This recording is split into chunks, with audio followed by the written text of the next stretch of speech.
ಬೇಡ,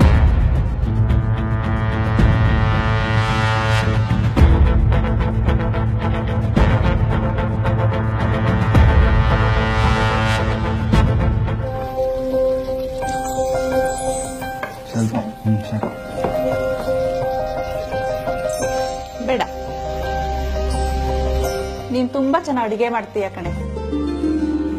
ನಾನೆಲ್ ಮಾಡ್ತೀನಿ ಆಂಟಿ, ಅಮ್ಮ ಮಾಡಿಟ್ಟು ಹೋಗ್ತಾರೆ. ಹೌದಾ? ಓ, ಸ್ವೀಟ್ ಕೊಡೋದಿಕ್ಕೆ ಮರ್ತಿದ್ದೆ, ತಗೋ.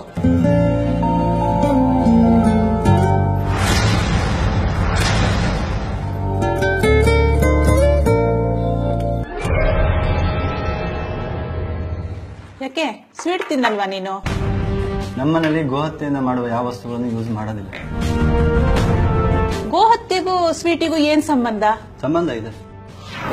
ನಮ್ಮ ಬಾಯಿಗೆ ಸಿಹಿ ಕೊಡುವಂತಹ ಹಲವಾರು ಸ್ವೀಟ್ಸ್ ಗೋವಿನ ಜೀವನಕ್ಕೆ ಕಹಿ ಕೊಡುತ್ತೆ.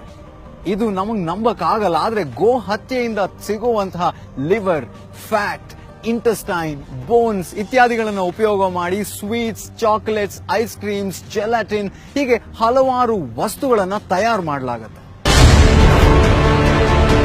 ರುಚಿ ರುಚಿಯಾದ ಖಾದ್ಯಗಳು, ಫಳಫಳಿಸೋ ಅಲಂಕಾರಗಳು, ಇದು ಇಂದಿನ ಮಾಡರ್ನ್ ಯುಗದ ಕೊಡುಗೆಗಳು. ನೋಡಲು ಆಕರ್ಷಕವಾಗಿ ಕಾಣೋ ಈ ಸಿಹಿ ಪದಾರ್ಥಗಳಿಗೆ ಹೊಳಪಿನ ಕವಚವಾಗಿ ಉಪಯೋಗಿಸಲ್ಪಡೋ ಈ ವರ ಅಥವಾ ಸಿಲ್ವರ್ ಫಾಯಿಲ್ ಅನ್ನು ಗೋವಿನ ಕರುಳನ್ನ ಬಳಸಿ ತಯಾರಿಸಲಾಗುತ್ತೆ.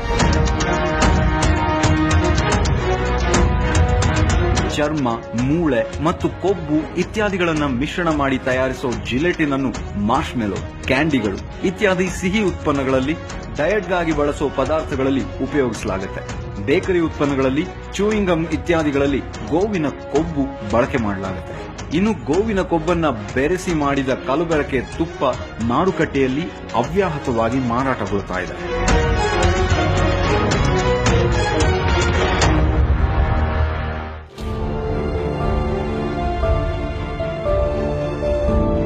ನೀನೇನ್ ಮಾಡ್ತಾ ಇದೀಯಾ? ಇದು ನೆಸಿತಾ ಇದ್ದೀನಿ.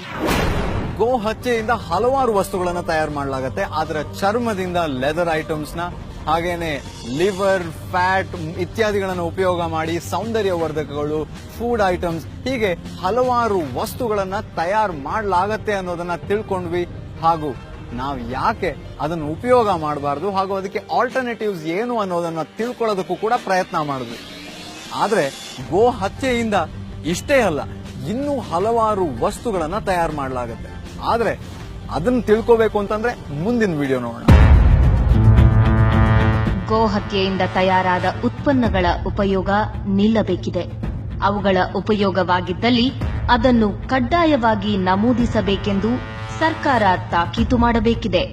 ನಮಗೆ ಗೊತ್ತಿಲ್ಲದೆ ಆ ಗೋಮಾತೆಯ ಹತ್ಯೆಯಲ್ಲಿ ನಾವು ಭಾಗಿಯಾಗಿದ್ದೇವೆ ಎನ್ನುವ ಸತ್ಯ ಇಂದು ನಿಮಗೆ ತಿಳಿದ ಮೇಲಾದರೂ ನೀವು ಕೂಡ ಈ ನಿಟ್ಟಿನಲ್ಲಿ ಕಾರ್ಯಪ್ರವೃತ್ತರಾಗಿ.